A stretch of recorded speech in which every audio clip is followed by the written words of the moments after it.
There comes a time in every sport where a historically poor team must face a historically good team. These matches, by rights, should be bludgeonings. Some of them aren't. Awful teams have gotten up against league leaders, but most of them are. However, in Australian domestic sport, there's one beating that was so incredibly one-sided it transcended its sport. It was a merciless act of vicious destruction, an instrument of righteous dominance, and it will be symbolised by a single play. 30 seconds of unadulterated brutality and dominance that symbolised and shifted the directions of both clubs involved.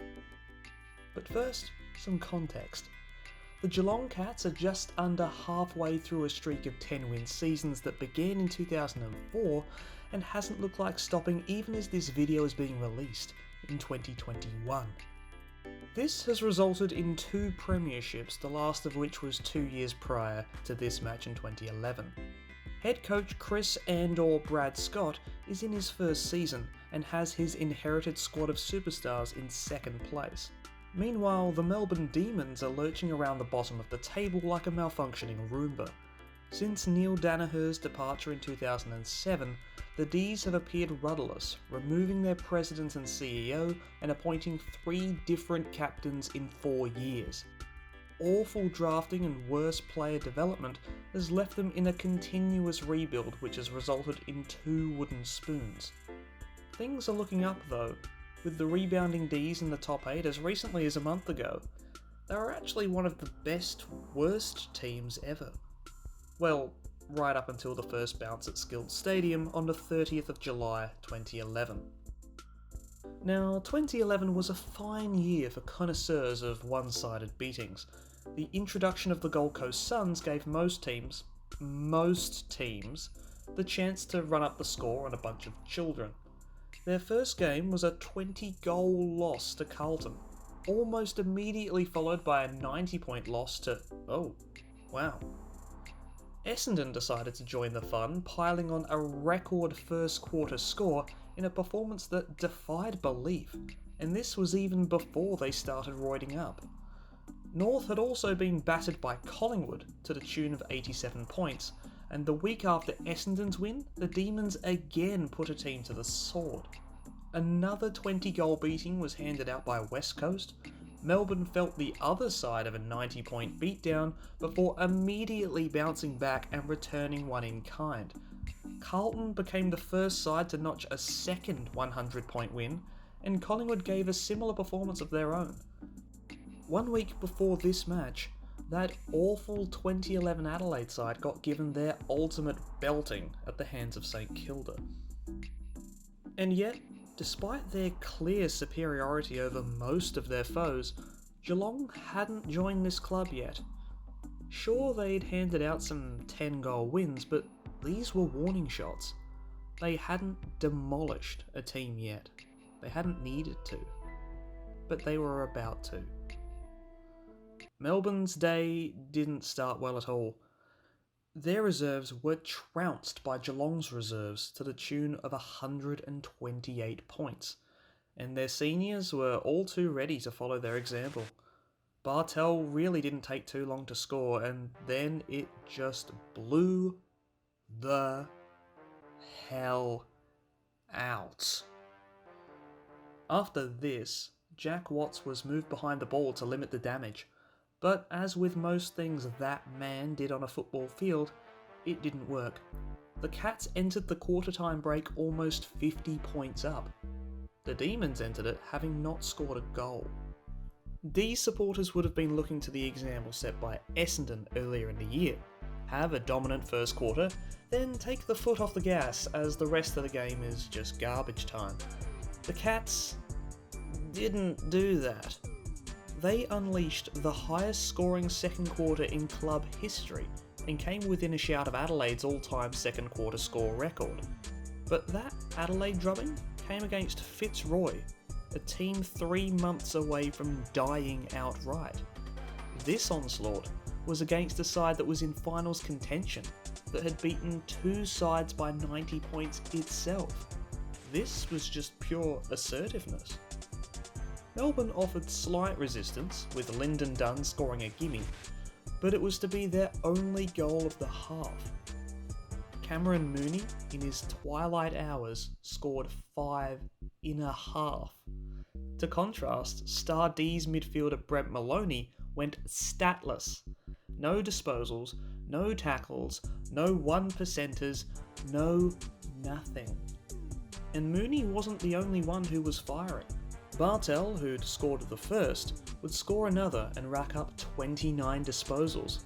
Corey Enright, a defender who shouldn't really be allowed to accumulate in this scenario, ended with 36 and a Brownlow vote in a stirring performance. Statistically, he'd almost swapped roles with the 30-year-old David Wojcinski, who was still providing valuable runs himself. These power brokers, among others, raised the average age of the Cats to above 27. Balancing this number in the other direction, though, was Travis Varco. The fleet-footed youngster kicked 3 goals on the day. Regular goal scorer Steve Johnson didn't actually score until the Cats were 100 points up, but he'd been giving out goals to other people all day. Now, he was about to start finishing his own chances, and he'd finish a lot of them. It got so bad that even the scoreboard operator was clowning the Demons. You see this? That ain't Melbourne's name, champ. It's the name of their reserves, the Casey Scorpions, who, as you may recall, lost by 21 goals earlier today to the Cats' seconds. This eventually gets rectified, but it was a clear statement from those in blue and white. You're in our home, and we run this show. We own everything in this place, even you.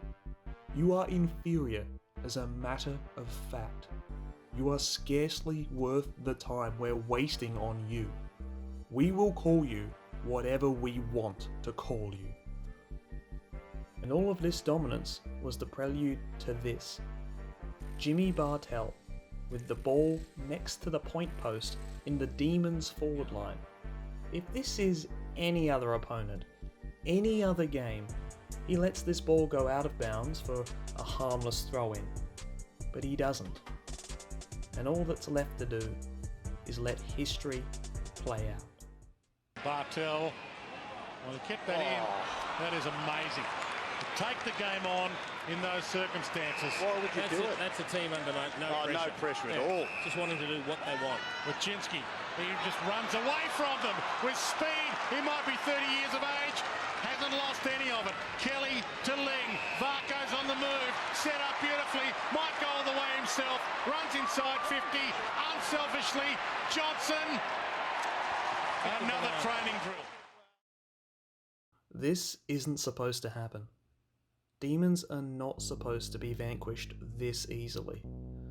The Corio Exorcism is so filthy it should come with a viewer warning. At no point in this play was the ball dead, and yet no cat was even touched by an opponent while the ball was in their possession. Although there's some serious accolades won by players in this play, as well as a combined 23 premierships, it's not just a credit to how superior the Cats were. There's always 2 partners in the dance of the dismal, and the Demons were just that, dismal. Look at the players involved. They're awful, even by late 2000s Melbourne standards. It goes beyond knife through butter stuff. This is a katana slicing through thin air. And apart from the pensionable Wojcinski, the Cats walked it in. The Cats would pile on 12 more goals, ending just 1 short of gaining both the highest score and highest winning margin records outright. Regardless, it's the highest of either since quarters were shortened to 20 minutes before the 1994 season. I'll put it like this. Despite the high-scoring, free-flowing nature of Australian rules football, goals are actually pretty rare. The average team in 2011 scored 92 points at an accuracy of 53%, or just under 14 goals per game.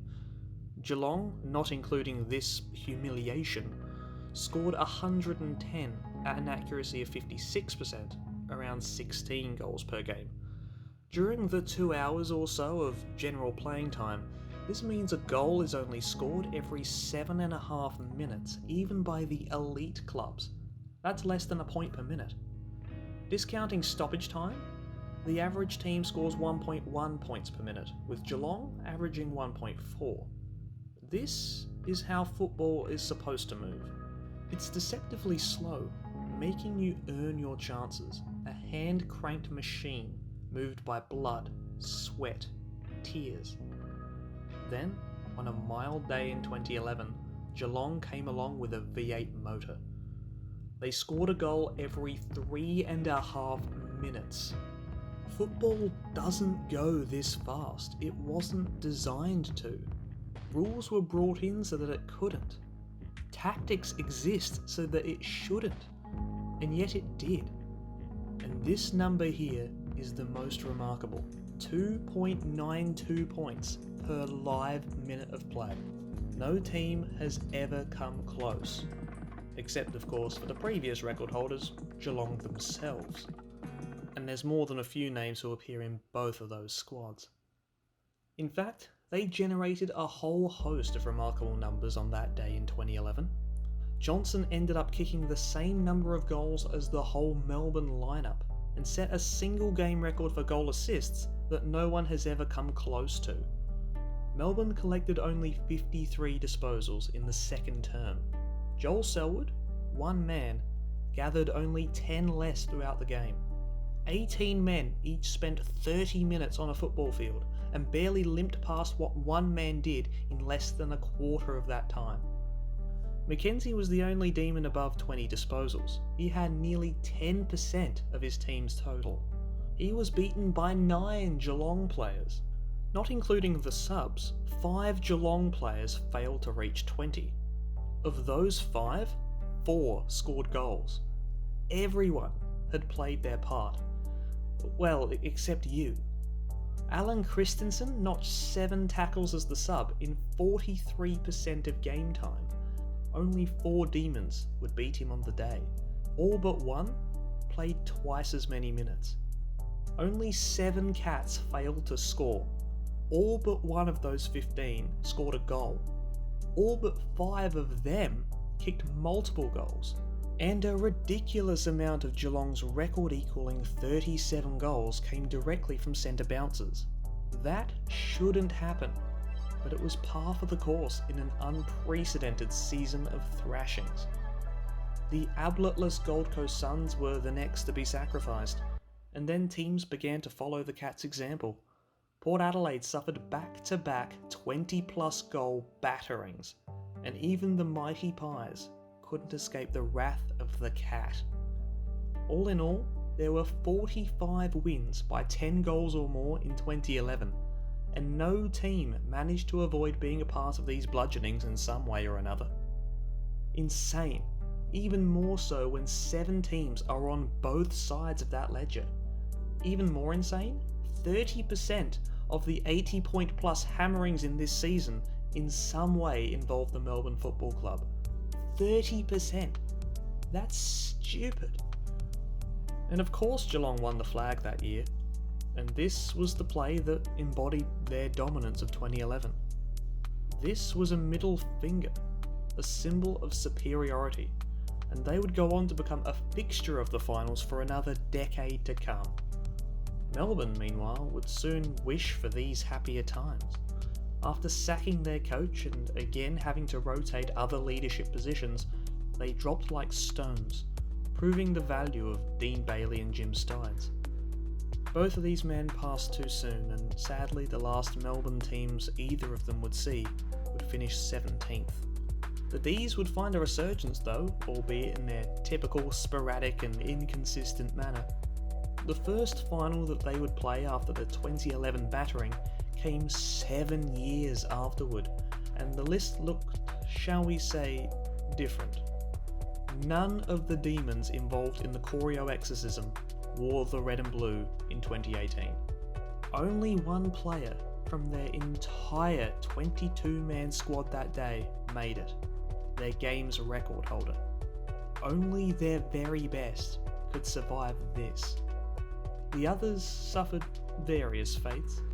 Most were delisted, some were traded, one even found his way to a premiership, James Frawley, who, on that day in 2011, couldn't keep a baby-faced Tom Hawkins below 5 goals. And it's only now, over a decade on from this embarrassment, that Melbourne have found outright success.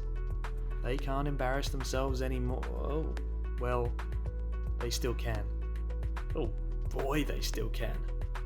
And how about the Geelong players responsible for the Corio Exorcism? Bartel would win the medal named for the Demons' biggest hero. Enright became the Cats' games record holder. Scarlett made it to the Hall of Fame. Mackie won 5 different premierships. Wojcinski retired as an AFL Life member. Ling retired as a premiership captain. Travis Varco almost won another flag with Collingwood. And Steve Johnson almost won a Brownlow medal on his way to the 500 club.